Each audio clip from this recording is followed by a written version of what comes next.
Good evening, everyone, and thank you very much, Georgios, if I may, for this very kind invitation to be here on, as you say, a very important set of issues. What I'd like to do for a few minutes is just address three issues with you, having to do with what's going on in the geopolitics of the region, and secondly, a little bit on what it means for Southern Europe and for Greece, and then finally, even a little bit after the American elections of what it might mean for transatlantic security cooperation. So on the first point, in terms of the security environment, I think it would not surprise anyone if I say that the Eastern Mediterranean, I think, has now entered a period of sustained insecurity and increasing hard security risks. I mean, this is not a startling thing to say, obviously, but there have been periods in the past when this was also the case in the Eastern Mediterranean. For a number of years, frankly, it hasn't been, and I think we're coming back into a much more insecure environment. Some of the parameters, I'm sure we'll come to it in the discussion. Syria, obviously, but Syria in a very sustained way. It seems to me that what is happening in Syria is not going to be resolved anytime soon, and we could easily be looking at a decade or more of chaos flowing from the situation in Syria, with all of the spillovers that would come from that, human spillovers, security spillovers, all sorts of things. We can say more about it, but I think the long-term point is worth keeping in mind. This is destabilizing for a number of societies around the region, both those sharing a border with Syria, Turkey obviously, but also I would argue potentially for Greece and for Cyprus and for many others, and really all across Southern Europe. The Turkish case is obviously the most difficult one at the moment, but it's surely not the only one. And the longer the conflict in Syria goes on, the more spillovers and the more serious spillovers we could see. It's about refugees, but it's also about criminality. It's also about political violence and other things. Syria is one piece of this. Egypt is another, obviously. Now, Egypt is an unresolved political crisis, but it could get much worse. And if we could imagine to think in a worst case about a collapse in Egypt, with all of the human security issues that would flow from this, the potentially very severe refugee crisis that could flow from this, the threats to access to the Suez Canal that could flow from this, we begin to get a picture of what might be possible. I don't predict any of this, but it's worth thinking about. Energy geopolitics. My organization, the German Marshall Fund of the US, which, apart from its name, by the way, it's not German, we're actually American, which is sometimes a little confusing, hence the transatlantic perspective. But energy. Energy has been a factor in the region for a long time. This is not new. But there are big new discoveries that have been made in the Eastern Mediterranean that concern directly Cyprus and Israel and Turkey and others as well. How will these resources be developed? Will they be a force for cooperation? Will they be a force for conflict? Or will they simply be underutilized because of the legal and political frictions over their development? Very open questions, but again, part of the security equation. Iran. We could say a lot about Iran, but I think as far as this part of the world is concerned, it's worth noting that Iran doesn't have to go nuclear in order to have security effects on the region. There are conventional effects that one can observe on strategic balances that really can affect a region from the Black Sea to the Eastern Mediterranean, and certainly in the realm of missile defense, which is a key issue in security terms for transatlantic partners these days, and for Russia and for others, is basically an Eastern Mediterranean business. With the new NATO approach to missile defense architecture and so on, much of it is going to be afloat in the Mediterranean for some years to come. I mean, this is, whatever happens in this realm, it's going to happen in the Eastern Mediterranean.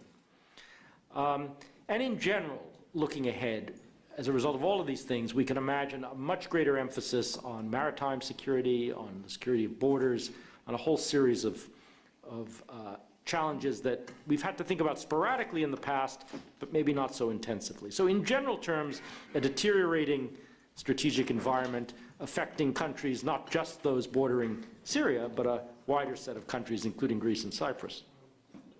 Secondly, I think the effects of this deteriorating environment need to be thought through in terms of the economic and social and political crises affecting Southern Europe.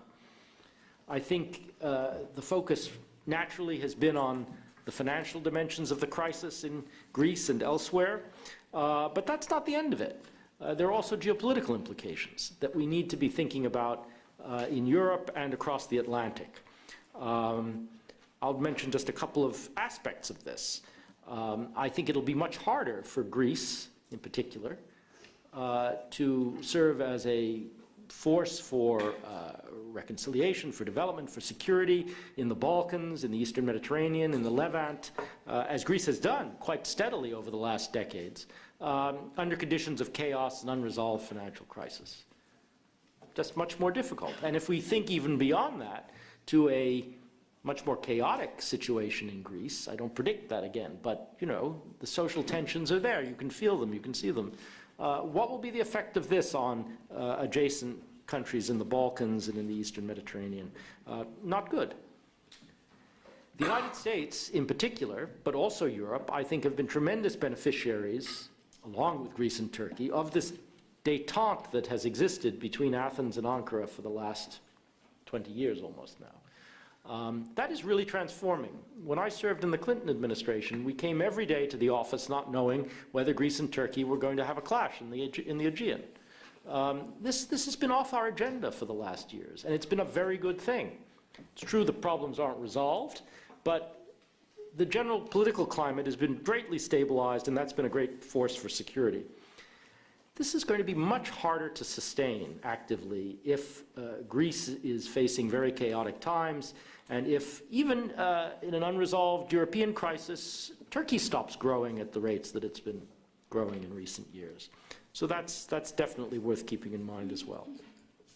I mean, to sum up on that point, let's look seriously at the geopolitical dimensions of this unresolved crisis in Southern Europe, and in particular in Greece. It's not just about the finances, or put another way, the financial stakes go beyond just the economics. They certainly get into the geopolitical and the security. And finally, let me just, if you'll allow me, just a final point on the transatlantic dimension of this and US policy. This takes on a new quality, obviously, with the re-election of President Obama. We can have this debate in a little more specific way. But there's no question that the United States, having been a very heavy security actor in the Eastern Mediterranean for many decades, is less of a presence than it used to be. I don't say that we don't have strong interests there, we obviously do, but the Sixth Fleet is not what it was in the Mediterranean. The kind of physical presence that we had in security terms is not the same as it would have been even 10 years ago. And there are other strategic distractions, our own domestic ones, but also in Asia, this famous pivot to Asia and so on, which we can talk about. I think one of the consequences of this is that many Americans now will look to Europe and to the European Union and to NATO as well to play a stronger, more direct role in areas adjacent to Europe, in Europe's near abroad. The United States, I think, and this would have been true whoever won the election, would like to see Europe take a stronger role, as it has done actually, in the Balkans, in North Africa, in the Levant. So that balance is changing.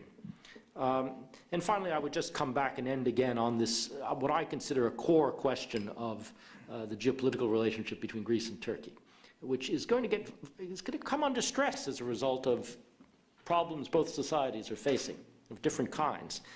The United States and Europe, I think, have a very, very strong stake in this. It's been utterly transforming, again, to have that core relationship, not totally resolved, but stable. And this, I think, has been very meaningful for Cyprus as well. If that goes into reverse, I think we're all in trouble. So those are just some thoughts on the environment and what it might mean as seen from a transatlantic perspective. But thank you again.